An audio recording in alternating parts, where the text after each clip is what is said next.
Envision this scene. You're positioned inside the dim passageways of Madrid's Alcazar during a sweltering summer dawn in 1665. The atmosphere hangs heavy with perfumes and the iron tang of blood-stained linens. From behind massive oak doors, you perceive the strained breathing of a woman in the agonies of childbirth. This, however, is no typical delivery. It is the apex of nearly 2 centuries of orchestrated genetic decline. A point in time when the Habsburg dynasty's fixation on bloodline purity would take shape in flesh and blood.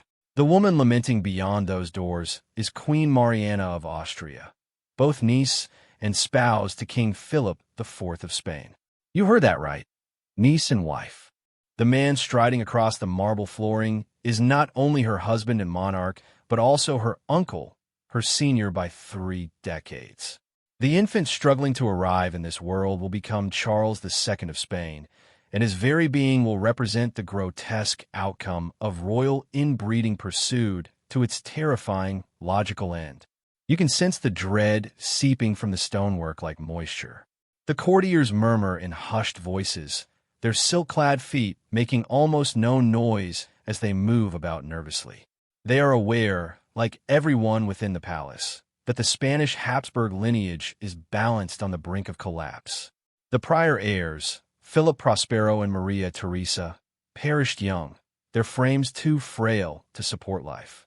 As the Queen's cries now reverberate down the halls, an empire's destiny is held in suspense. But the true terror is not isolated to this moment. It lies in the century and a half of intentional decisions that produced it. Each marital contract, every political union cemented with family relations, each choice to wed cousin to cousin or uncle to niece acted as a footstep toward this certain catastrophe. The Habsburgs didn't just happen upon genetic ruin. They arranged it with the solemnity of a dirge. Before we explore these forgotten chronicles of survival and pain, if you appreciate discovering the concealed truths of the past, please consider tapping that like button and subscribing for similar content. Also, comment below to tell me where you're listening from. I think it's amazing that we are investigating these ancient sagas together from various corners of the globe, linked by our mutual curiosity. The saga of Charles II commences not with his delivery, but with his lineage, a family tree so snarled it looks more like a silken trap than branches extending to the sky. To grasp the severity of events in that Madrid palace, we must first go back to the dawn of Habsburg influence and follow the systematic ruin of human genetics that would cross generations. The Habsburg dynasty emerged into prominence during the 13th century, but their definitive genetic undertaking truly started with Emperor Maximilian I in the late 1400s. Maximilian grasped a concept that became the family credo, Bella Geronalii, tu Felix Austria, nub. Let others wage war. You, happy Austria, marry. Marriage was not for love or even traditional political alliance. It was for amassing power via bloodlines while ensuring that power stayed within the family's confines. This strategy was initially brilliant. Through a sequence of meticulously planned weddings, the Habsburgs gained dominion over huge territories in Europe. By the era Charles V assumed the throne in 1519, the Habsburg Empire spanned from Spain to Austria, the Netherlands to Naples. The sun truly never set upon Habsburg lands. Yet, as their political influence peaked, their genetic bedrock was already fracturing. Charles V himself was a product of a first-cousin marriage. Upon his abdication in 1556, he split his vast empire, giving Spain to his son, Philip II, and Austria to his brother, Ferdinand I. This division was pivotal, creating 2 distinct but connected Habsburg lines that would spend the following century methodically intermarrying. Philip II of Spain effectively became the designer of the dynasty's genetic downfall. He wed 4 times, knowing that to preserve Habsburg supremacy, he had to marry inside the family. His 4th and most consequential marriage set a disastrous precedent. In 1570, at 43, Philip II wed his 20-year-old niece, Anna of Austria. Their union created the future Philip III, who would carry this genetic weight into the subsequent generation. The mathematics of inbreeding are as exact as they are grim. Each time close kin reproduce, the coefficient of inbreeding rises exponentially. While typical human populations have a coefficient near zero, the children of first cousins possess a coefficient of 0.0625. Yet the Habsburgs weren't satisfied with single-generation inbreeding. When Philip III, son of an uncle and niece, was ready to marry, the family intensified its genetic risk. In 1599, he married Margaret of Austria, his first cousin. Their son, Philip IV, entered the world in 1605 with a startlingly high inbreeding coefficient. Philip IV's jaw already displayed the characteristic signs of the Habsburg lip, a protruding lower mandible that hindered eating and speaking. This distinctive facial anomaly, also known as mandibular prognathism, is a visible sign of the family's genetic decay, resulting from recessive genes that, in highly inbred families, express themselves with greater frequency and severity. Portraits of Habsburg monarchs reveal the slow worsening of this trait, from mild signs in early emperors to a noticeable deformity in Philip III. Philip IV's reign, from 1621 to 1665, saw Spain's slow descent from imperial heights. While political and economic issues were factors, the king's own health struggles, including seizures and chronic exhaustion, affected his leadership. His most ruinous contribution, however, was his choice of a spouse. In 1649, at age 44, he wed his 15-year-old niece, Mariana of Austria. Mariana was the daughter of Philip's own sister, meaning Philip was simultaneously her uncle and first cousin once removed. Mariana had first been engaged to Philip IV's son, Prince Balthasar Charles, but after the prince's death, the family simply betrothed her to his father. The union of Philip IV and Mariana produced several children, but most died young. Philip Prospero, born in 1657, was weak and sickly from his first moments. His brief existence was a chilling preview of the horrors to come.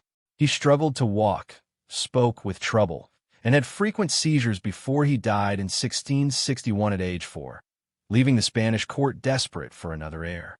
Into this atmosphere of desperation and genetic ruin, Charles II of Spain was born on November 6, 1661. The labor was agonizing, and when the baby finally arrived, the attendants knew something was profoundly wrong.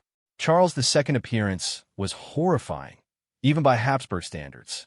His head was unusually large, his limbs were frail, and his facial features were severely warped. The Habsburg lip reached its most extreme manifestation. His lower jaw jutted out so much that his teeth could not meet, making chewing impossible. His physical deformities were just the start. Charles's mental growth was severely retarded. He did not utter his first words until age 4 and could not walk unassisted until age 8. Modern genetic analysis of the Habsburg family reveals Charles II had an inbreeding coefficient of 0.254, significantly higher than the offspring of siblings. In essence, he was more inbred than if his parents had been brother and sister.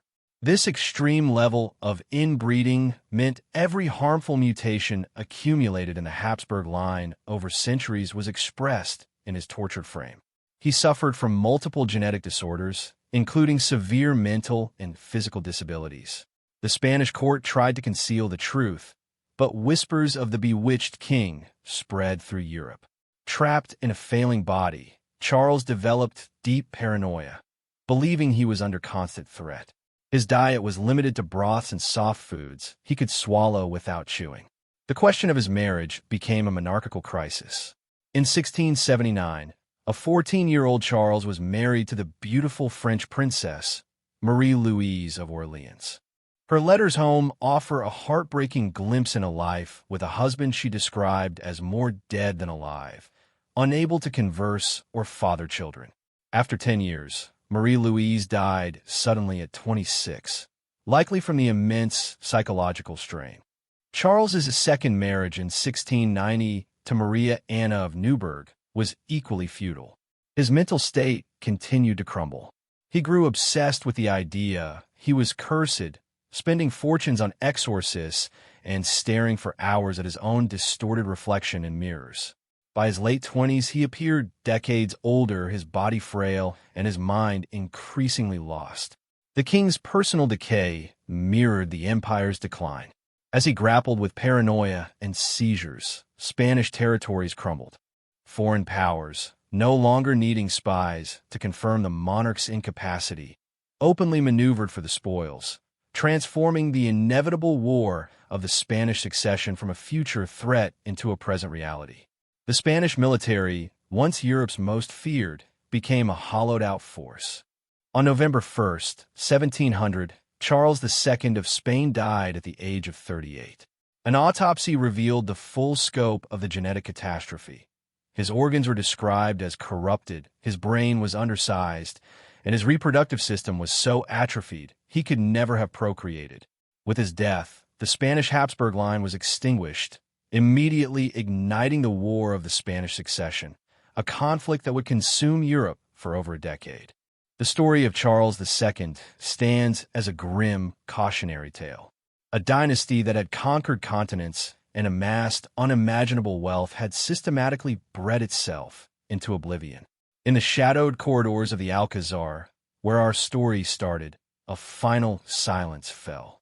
The genetic experiment had concluded in absolute failure, leaving only the memory of a tormented man whose life demonstrated the horror that occurs when bloodline purity is valued above human well-being.